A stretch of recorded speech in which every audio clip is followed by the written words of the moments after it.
Chapter 5. A Nation on Rails, America, early 1870s. If the industrial boom was the roaring fire reshaping America, then the railroads were the forged steel bands holding the rapidly expanding nation together and often the very channels through which that fire spread.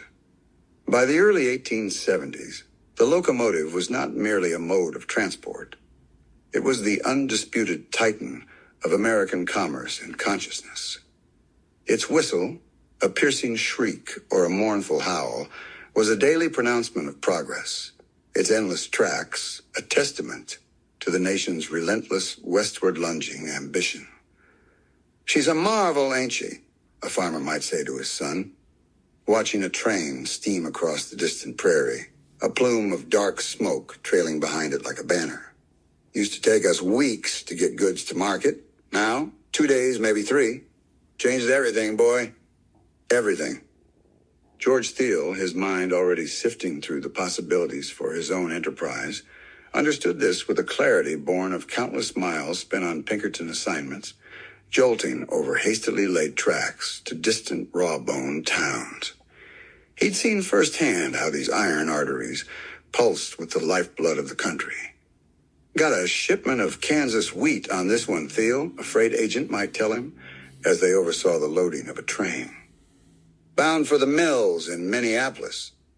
And those cars yonder, ore from the Colorado mountains, heading to the smelters in Pittsburgh. Next to 'em, timber from the Pacific Northwest for the lumber yards in Chicago." They transported livestock, machinery, mail, and a ceaseless river of humanity. "Where are you headed, friend?" a passenger might ask another in a crowded, swaying car. "California," would come the hopeful reply. "Got family out there. Say a man can make a new start. And you?" "Chasing a rumor of silver in Nevada. They say the railroad's opening up whole new territories for prospecting." Settlers seeking new lives, businessmen chasing new markets, speculators gambling on new towns that existed only as lines on a surveyor's map all rode the rails. The construction itself was an epic of human endeavor, often brutal and heroic in equal measure. "Lost 3 men last week on that mountain pass," a weary construction foreman might confide to a visiting engineer. "Blasted through solid rock, but she fights back. Irish, Chinese, ex-soldiers from both sides.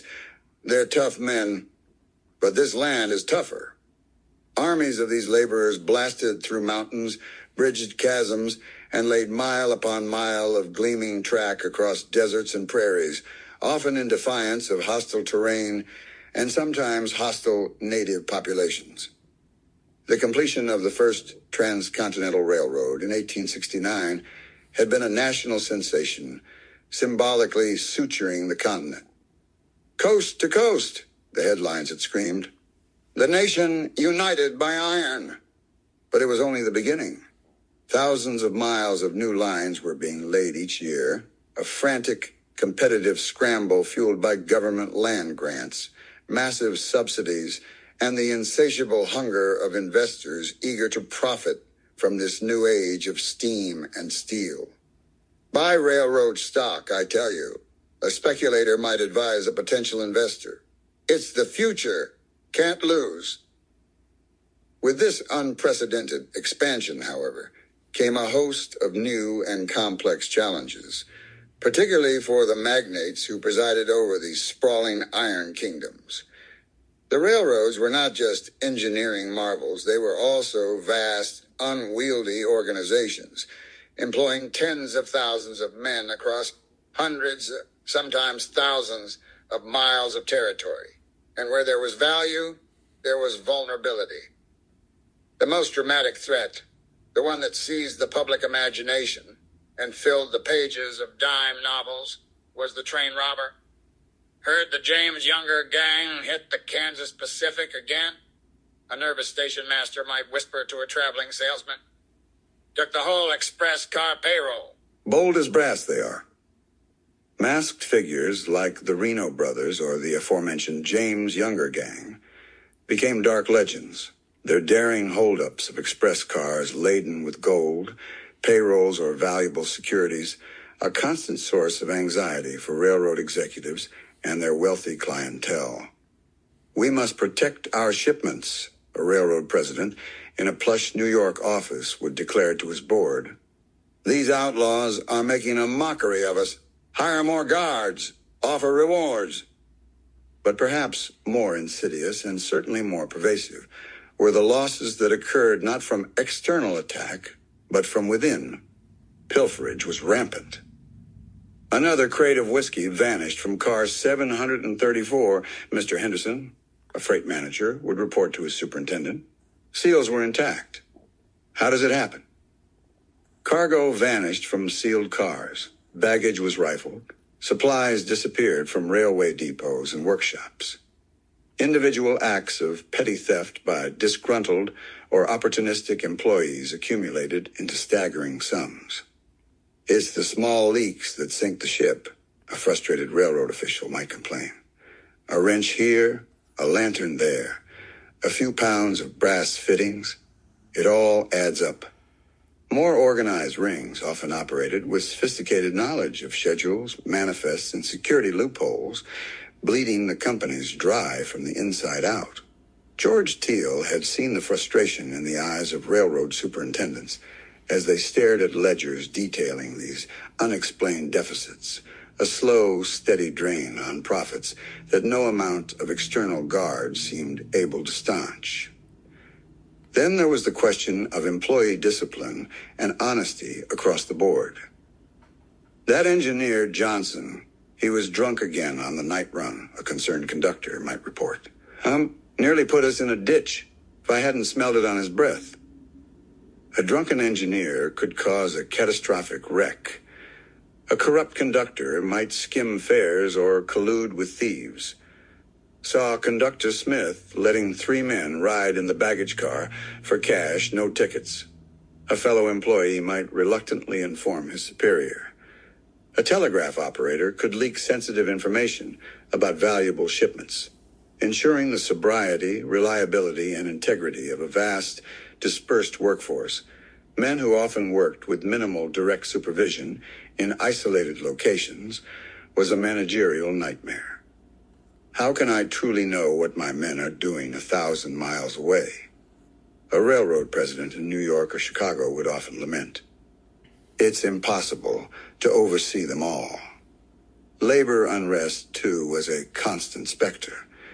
The railroads were among the largest employers in the nation, and their workers from the track gangs to the skilled engineers and firemen were beginning to recognize their collective power. "The hours are too long, the pay too little for the risks we take," an engineer might declare at a clandestine union meeting. "And what about safety? They treat us like we're expendable."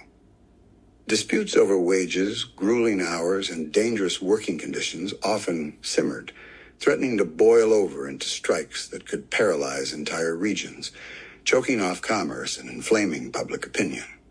The railroad companies, viewing unions as a direct threat to their authority and profitability, desperately sought ways to anticipate, infiltrate, and suppress these movements. "We need to know who these agitators are," a railroad executive would tell his security chief. "Find out their plans before they cripple us." For men like George Thiel, observing this landscape with a detective's analytical mind, the railroads presented not just a set of problems, but a clear and compelling opportunity. Here was an industry of immense power and wealth, yet uniquely vulnerable. Its very nature, its far-flung operations, its valuable portable assets, its large and diffuse workforce created an urgent and ongoing need for security, for intelligence, for means of ensuring internal discipline and honesty. "The public police can't handle it," Thiel mused to himself, watching a train depart a chaotic yard. "Their jurisdictions are too limited, their resources too thin. The Pinkertons, they chase the big game, the famous outlaws, the major strikes. But who's watching the store day to day? Who's stopping the slow bleed?"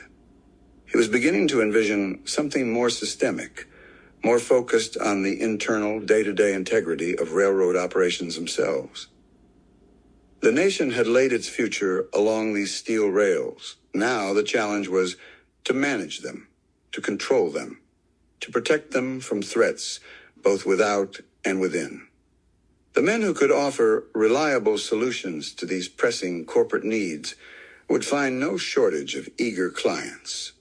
The age of the railroad baron was also dawning as the age of the specialized railroad detective, and George Thiel intended to be at the forefront of that new profession.